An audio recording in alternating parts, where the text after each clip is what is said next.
Something that really does have to be understood about sort of the 60s and the environmental movement. Okay, actually, the environmental movement shows this very well. Do you all remember the first environmentalist movement girl? The Brazilian girl, that they have the big French Paris eco meeting UN jerk off session. They have it down in Brazil, and it was like early 2000s. They had like some very ethnically ambiguous pretty girl. Very important. You never see a big irritating fat white girl like a Portland fatty, a real Portland pig. You never see them, do you? No.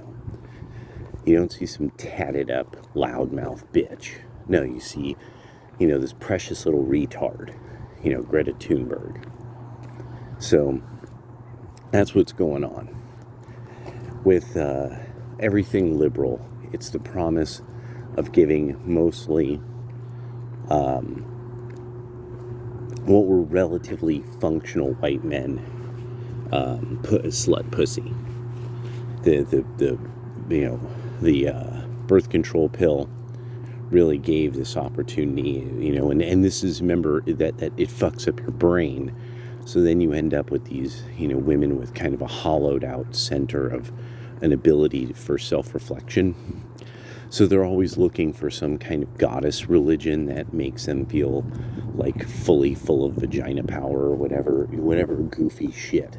And really, like, if you listen to them, it's goofball language. It's weird, childish, kind of cult-like sounding language, where everything they're saying about like about the psyche, about the persona, all of it, it's in weird gossamer terminology that you could tell, like, this comes completely out of quote unquote women's spirituality, which is just self-congratulations. Congratulations, you're a woman, and when you were young, you were beautiful, so everyone thought you were something really, really special and amazing. Then you just acted like yourself, and however you fucked up your life, this is how you're gonna deal with it now. This is how you're gonna congratulate yourself on burning your bridges. This is, yeah. So a big part of what's something that the environmentalist movement's going to live, and then it's going to die. And it's going to die because we do need the resources. We have to extract them. There is no alternative. The windmills, there's no alternative. All that's falling apart. Those companies won't even do business with us anymore, with the United States. The biggest windmill firms, what the Biden administration has set up is ruining them. Everything the Democrats do, they don't really get this, that they see everything as a way to put money in government coffers. It's not to solve problems. And so the rank and file voter will keep voting for things, thinking that it's a solution to the problem, or it's an attempt to have a solution to the problem.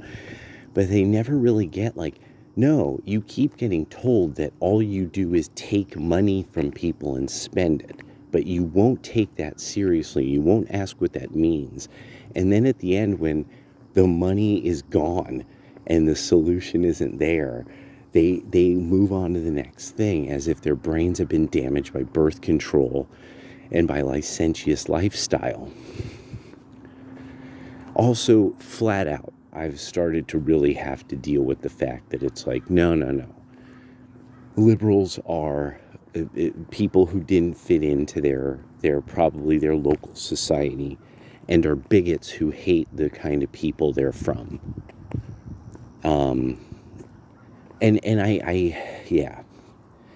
You see, that was like one of these things. It's like, yeah, that's why I caution myself often.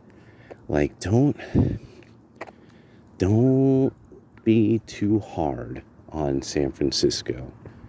You know, you're from there. It shaped you. Don't be too hard on, you know, like, none of this is fun for anybody right now. Things are going to get worse. What's going to end up happening is there's going to get a point to which, there's no reason for Saudi Arabia to go with Biden's plan, or there are reasons, but there's also plenty of reasons not to go along with Biden's plan to continue to price oil in dollars alone. It just, there's nothing about this that, very likely that's just not going to happen at all.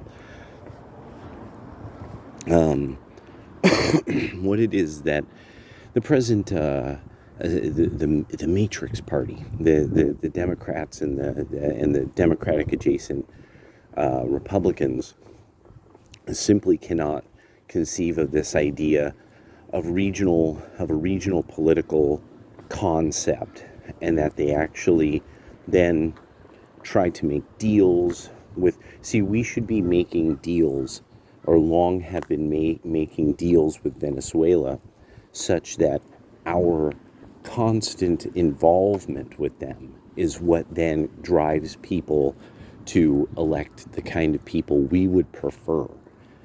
This is, you incentivize it. You simply incentivize it. That's not what we did.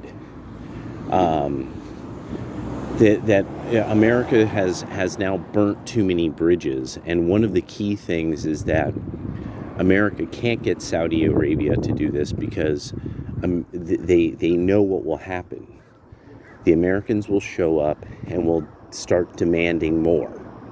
They'll start demanding that Saudi Arabia once again start dispatching extremist imams to certain places to stir up the pot. Then there's the various social agendas of non-governmental organizations, and then also a big part of this is the way that we seem to actually find a way of aiding the Yemenis. Like, people never look up. No one's ever looked up, like, who are these people who Saudi Arabia, who are these Houthis that the Saudi Arabians are supposedly fighting and oppressing? Like, who are they? And when you look them up, you find out it's a Islamic movement with a flag that says "Death to the Jews, Death to Israel, and Death to America" on the flag. They're an extremely violent, like what we would think of as the more extreme ends of Islam. NPR and all these people act like this is just a student movement. It's obviously something that there's some kind of funding going toward, so it could keep the area destabilized. And it's this, the Islamic world is starting to throw off. The global South is starting to throw off the global North and its domination through, especially proxy warfare, and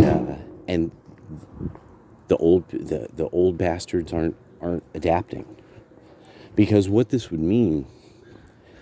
What would adaptation require? Adaptation would require that you allow a laissez-faire in the West. That means that you would allow for a type of laissez-faire thing to happen. So if you were to basically not use military power to deal with the global South, you would be allowing businessmen to deal with the global South by doing business.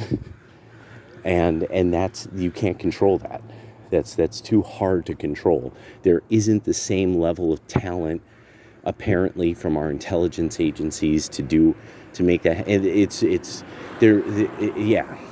I think they're too far behind on what could be, on the potential that could be.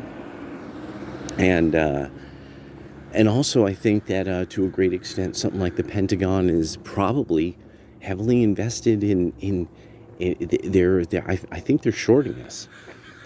I think really, when it comes down to it, Qualcomm and all these types of people, they're just shorting the United States. But that's my theory. All right, later.